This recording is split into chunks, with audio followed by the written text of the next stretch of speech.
नमस्कार बंधुरा welcome to my channel talking sports. तो बंधुरा आजकल এই ভিডিওতে আমরা মোহনবাগান সুপার জায়ান্টকে নিয়ে একটা গুরুত্বপূর্ণ আপডেট নিয়ে তোমাদের সঙ্গে আলোচনা করব।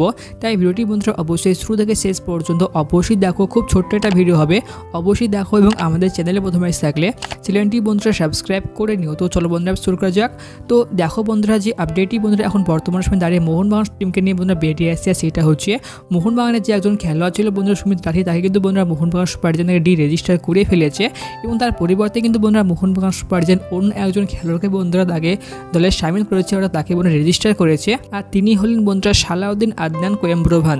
তো এই সালাউদ্দিন আদনান কোয়েম্ব্রোভানকে মোহনবাগান সুপার জায়ান্ট বন্ধুরা তাকে দলে সামিল করেছে, তাকে রেজিস্টার করেছে, যার বয়স বন্ধুরা মাত্র 23 বছর। একজন ভারতীয় বন্ধুরা মিডফিল্ডার। মোহনবাগান ম্যানেজমেন্ট বন্ধুরা সুমিত রাঠির পরিবর্তে বন্ধুরা এক দলে সামিল করেছে, কেননা সুমিত রাঠি বন্ধুরা সেভাবে মোহনবাগানের হয়ে গেম টাইমে পাচ্ছিল না এবং সেখানে মোহনবাগানের বন্ধুরা একজন মাঝমাঠে খেলার জন্য একজন ভালো একজন প্লেয়ার দরকার ছিল, কেননা আপুয়া বন্ধুরা মোহনবাগানের হয়ে মাঝমাঠে বন্ধুরা অসাধারণ পারফরমেন্স করছে একাই বন্ধুরা মোহনবাগানের হয়ে।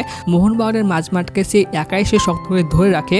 তো সেখানে বন্ধুরা মোহনবাগান সুপার জায়ান্ট বন্ধুরা সুমিত রাঠির পরিবর্তে এবার সালাউদ্দিন আদনানকে বন্ধুরা দলে সামিল করেছে, তাকে রেজিস্টার করেছে, যেটা কিনা বন্ধুরা ভীষণটা সুখবর। কেননা সালাউদ্দিন আদনান বন্ধুরা একজন দুর্ধর্ষ মানের খেলোয়াড়, তাকে যদি মোহনবাগান সুযোগ দেয় তাহলে সেও বন্ধুরা মোহনবাগানের হয়ে একটা গুরুত্বপূর্ণ একটা ইম্প্যাক্ট ফেলতে পারবে, যেটা বন্ধুরা মোহনবাগানের জন্য ভীষণ একটা সুখবর। কেননা সুমিত রাঠি বন্ধুরা মোহনবাগানের হয়ে সে কবে সুযোগ পেয়েছিল, তারপরে সে অনেকটা সময় কিন্তু সে মোহনবাগানের হয়ে জার্সি পরে কিন্তু তাকে মাঠে আমরা দেখতে পাইনি।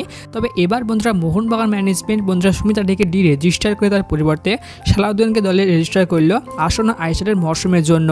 তবে শেষ পর্যন্ত বন্ধুরা এটা দেখার বিষয় যে বন্ধুরা সালাউদ্দিনকে Mohun Bagan super giants game time দেয় কি দেয় না। একজন দুর্ধর্ষ মানের খেলোয়াড় বন্ধুরা মোহনবাগানে যদি গেম টাইম দেয় তাহলে মোহনবাগানের হয়ে তাহলে সেও মোহনবাগানের হয়ে ভালো প্রদর্শন করতে পারবে। তো বন্ধুরা তোমাদের এই ডিসিশনটা তোমাদের কেমন লেগেছে? সুমিত রাঠির পরিবর্তে মোহনবাগান যে সালাউদ্দিনকে দলে রেজিস্টার করলো, তো এই বিষয়টা বন্ধুরা তোমাদের কেমন লেগেছে নিচে কমেন্ট বক্সে বন্ধুরা অবশ্যই লিখে দিও। আর ভিডিওটি ভালো লাগলে অবশ্যই লাইক এবং শেয়ার অবশ্যই করে দিও এবং আমাদের চ্যানেলে প্রথমে এসে থাকলে চ্যানেলটি বন্ধুরা সাবস্ক্রাইব করে নিও। তো চলো বন্ধুরা দেখা হচ্ছে অন্য একটি ভিডিওতে। ধন্যবাদ।